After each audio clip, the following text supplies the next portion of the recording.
নমস্কার, দেখছেন talk to Bangla. আমি অভিষেক রয়েছে আপনাদের সাথে। এই মুহূর্তে যে খবর নিয়ে উপস্থিত হয়েছে, সংসদ শুরু হওয়ার আগেই আজকে দেশের প্রধানমন্ত্রী এমন একটা বক্তব্য রেখেছিলেন যে বক্তব্যটা নিয়ে ইতিমধ্যেই শোরগোল পড়ে গিয়েছে। তিনি বলেছিলেন এটা ড্রামাবাজি করার জায়গা নয়, সংসদটা বিরোধীদের ড্রামা করার জায়গা নয়। আপনারা অন্যান্য জায়গায় গিয়ে করুন, সারা দেশ তো পড়েই আছে। যেখানে আপনারা হেরেছেন সেখানেও আপনারা বিভিন্ন রকম ড্রামা করেছেন, অর্থাৎ বিহারের কথা তিনি ইঙ্গিত করেছিলেন। অন্যদিকে যেসব জায়গায় পরবর্তীতে হারতে যাবেন সেই সমস্ত জায়গাতেও ড্রামা করুন, কিন্তু সংসদের অভ্যন্তরে ড্রামা করবেন না। এই যে কথা, অর্থাৎ নাটক করছে বিরোধীরা, এই যে অভিযোগ প্রধানমন্ত্রী করেছিলেন, সেটার পর থেকেই বড় সড় মন্তব্যের পর মন্তব্য আসতে শুরু করে। অখিলেশ যাদবকে যখন সাংবাদিকরা জিজ্ঞেস করেন যে এই ধরনের কথা মোদিজি বলেছেন, অখিলেশ যাদব সেটার আপত্তি করেন এবং তিনি হাসির ছলেই বেশ খানিকটা উত্তর ফিরিয়ে দেন যে কে সংসদে ড্রামা করে সেটা নিশ্চয়ই আপনাদের বলে দিতে লাগবে না। এছাড়া প্রিয়াঙ্কা গান্ধী তিনি বক্তব্য রেখেছেন, গৌরব গগৈ বক্তব্য রেখেছেন এবং সবচেয়ে গুরুত্বপূর্ণ স্টেটমেন্ট দিয়েছেন মল্লিকার্জুন খার্গে। মল্লিকার্জুন খার্গে বলেছেন যে এই ধরনের কথা আপনি ব্যবহার করে আপনি হয়তো ভাবছেন যে এই নাটক কথাটা কেন ব্যবহার করলেন কিংবা ড্রামা কথাটা কেন ব্যবহার করলেন, সেটার পেছনে এই সমস্ত বিরোধীরা এককাট্টা হয়ে যাবে আর আসল বিষয়গুলো থেকে আপনি সরে যাবেন, রাষ্ট্রীয় সমস্যার থেকে সরে যাবেন, সেটা সম্ভব নয়। কে কি বললেন সমস্তটা বলবো, তার আগে অবশ্যই টক টু বাংলা ইউটিউব চ্যানেলকে সাবস্ক্রাইব করুন এবং অবশ্যই দেখুন সেই মুহূর্তে নরেন্দ্র মোদীজি কি বলেছিলেন পার্লামেন্টের বাইরে দাঁড়িয়ে। তারপর আবার আসছি নিয়ে বিস্তারিত ব্যাখ্যায়। ड्रामा करने के लिए जगह बहुत होती है, जिसको करना है करते रहें। यहां ड्रामा नहीं, डिलीवरी होनी चाहिए। नारे के लिए भी जितने नारे बुलवाने हैं वो पूरा देश खाली पड़ा है। जहां पराजित होकर के आए वहां बोल चुके हो, जहां अभी पराजय के लिए जाने वाले हो वहां भी बोल दीजिए, लेकिन यहां तो नारे नहीं, नीति पर बल देना चाहिए और वो आपकी नीयत होनी चाहिए। साथियों, हो सकता है राजनीति में नेगेटिविटी कुछ काम आती होगी, लेकिन अल्टीमेटली नेशन बिल्डिंग के लिए कुछ सकारात्मक सोच भी होनी चाहिए। नेगेटिविटी को जरा अपनी मर्यादाओं में रख करके नेशन बिल्डिंग की तरफ ध्यान दें, ये मेरी अपेक्षा रहेगी।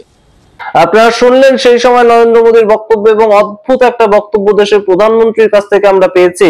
এই বক্তব্যের নেপথ্যে কি বিহার জয়ের যে অহংকার সেটাই লুকিয়ে আছে, তা আপনারা বিচার করুন, আপনারা কমেন্ট বক্সে কমেন্ট করুন। তবে সবচেয়ে গুরুত্বপূর্ণ বক্তব্য নিয়ে রেখেছেন মল্লিকার্জুন খার্গে, রাজ্যসভার বিরোধী দলনেতা। তিনি বলছেন, on the first day of the winter session, instead of addressing the key issues before parliament, Prime Minister Narendra Modi ji has once again delivered his dramabazi delivery, অর্থাৎ কোট আনকোট ড্রামেবাজি ডেলিভারি কথাটা use করেছিলেন নরেন্দ্র মোদী এবং সেটাই তাকে পাল্টা ফিরিয়ে দিচ্ছেন মল্লিকার্জুন খার্গে। এবং মল্লিকার্জুন খার্গে তার সঙ্গে বলছেন যে এই যে সরকার এই ধরনের কাজকর্মগুলো করে, ড্রামেবাজি গুলো করে, সেগুলো কেন মেন সমস্যাগুলোর থেকে যাতে মানুষের ধ্যান ওই বিলগুলোর দিকে বা ওই ড্রামেবাজি গুলোর দিকে যায়। এবার কি ধরনের ড্রামেবাজি সরকার করে, মল্লিকার্জুন খার্গে বলছেন যে লাস্ট যে বাদল অধিবেশন হয়েছিল সেখানে 12খানা বিল পাশ করা হয়েছিল এবং 12খানা বিল মাত্র 15 মিনিটের মধ্যে কিছু বিল পাশ করিয়ে দেওয়া হয়েছিল without any discussion with the opposition even, অর্থাৎ অপোজিশনের সঙ্গে কোনো রকম কোনো বক্তব্য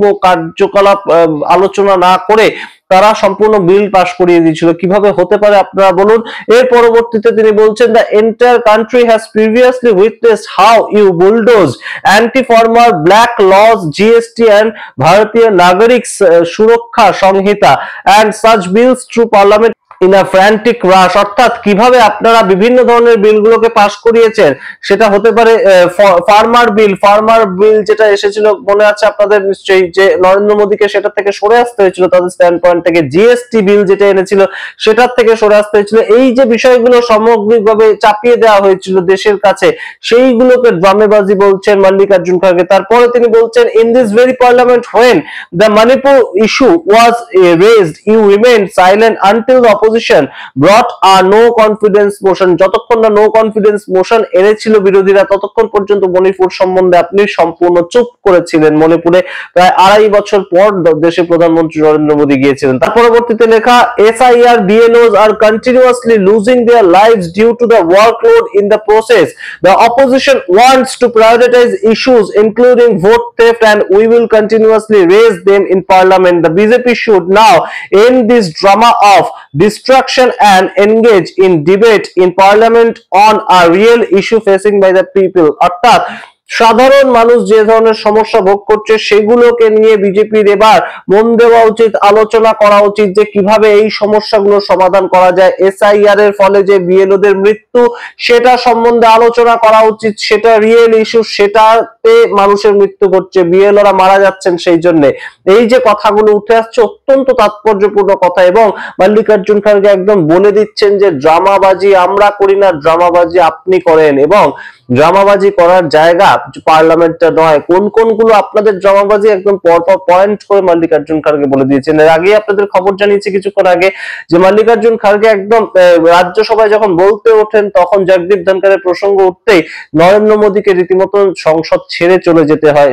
এর পরবর্তীতে গৌরব গগৈয়ের বক্তব্য শুনুন। আসাম জোরহাটের সাংসদ, অত্যন্ত ভালো বক্তা। তিনি বলছেন, the prime minister has hijacked the parliament of India. The prime minister does not want to be held accountable to any of the major issues raised by the political parties in the meeting of floor leaders. All political parties belonging to the opposition wanted to discuss the Indian election system, yet the BJP is simply refusing to list the discussion in the parliament agenda for this week. Political parties want the parliament to reflect the agenda of both the ruling and the opposition. অর্থাৎ গৌরব গগৈ বলছেন যে অপোজিশনের পক্ষ থেকে বলা হয়েছিল যে voting পদ্ধতিটা নিয়ে কথা বলা হোক পার্লামেন্টে এবং সেটা লিস্টের মধ্যে রাখা হোক, কিন্তু কোন কোন বিষয় আলোচনা করা হবে সেটা দিয়ে যে সাপ্তাহিক একটা লিস্ট তৈরি হয়। প্রাথমিকভাবে আপনাদেরকে জানিয়েছিলাম রবিবার অল পার্টি একটা মিটিং ডাকা হয়েছিল এবং সেখানে অপোজিশনের পক্ষ থেকে গৌরব গগৈ গিয়েছিলেন, সব প্রতিনিধিত্ব করতে কংগ্রেসের পক্ষ থেকে জয়রাম রমেশও গিয়েছিলেন। কিন্তু তিনি বলছেন যে আমরা বলেছিলাম যে সম্পূর্ণ ভোটার যেভাবে সিলেক্টেড হচ্ছে, কিভাবে ভোটদান পর্বটা হচ্ছে সেটা নিয়ে একটা আলোচনা হোক, কিন্তু সেটা এই পর্যায়ে রাখা হলো না। প্রধানমন্ত্রী সম্পূর্ণ হাইজ্যাক করে নিয়েছে পার্লামেন্টটাকে। পার্লামেন্ট কিভাবে চলবে সেটা তারা তাদের ইচ্ছে মতন বিভিন্ন ইস্যু নিয়ে কথা বলবে, আর কারোর কোনো ইচ্ছেকে সম্মান জানাবে না। তাহলে অপোজিশন পার্টি তাদের যে বক্তব্যটা সেটা কোথায় গিয়ে তারা বলবে? এই প্রশ্ন এই মুহূর্তে গৌরব গগৈ তুলেছেন। অত্যন্ত গুরুত্বপূর্ণ প্রেক্ষাপট আপনাদের সামনে রাখলাম। এই মুহূর্তে দেশের প্রধানমন্ত্রীর বক্তব্য একদম পার্লামেন্ট শুরু হওয়ার আগেই, উইন্টার সেশন শুরু হওয়ার আগেই প্রধানমন্ত্রী ড্রামেবাজির কথা বলছেন। বিরোধীরা যাতে হেরে যাওয়ার যে হতাশা সেটার উপর ভিত্তি করে ড্রামাবাজি না করেন, অর্থাৎ নাটক না করে। সংসদে এসে নাটক করার জন্য সারা দেশ পড়ে আছে। আপনারা যেখানে পরাজিত হয়েছেন সেখানে গিয়ে নাটক করুন, যেখানে পরাজিত হবেন সেখানে গিয়ে নাটক করুন। এই ধরনের কথাবার্তা স্বভাবতই একটা বিতর্কের জন্ম দেয় এবং সেটাই কিন্তু এই মুহূর্তের একটা বাস্তবিক চিত্র তুলে ধরলাম আপনাদের সামনে। সামগ্রিক রিপোর্টের ভিত্তিতে আপনাদের মতামত অবশ্যই কমেন্ট বক্সে কমেন্ট করে দেখতে। এখন টক টু বাংলা, অবশ্যই টক টু বাংলা ইউটিউব চ্যানেলকে সাবস্ক্রাইব করে দিন। ধন্যবাদ।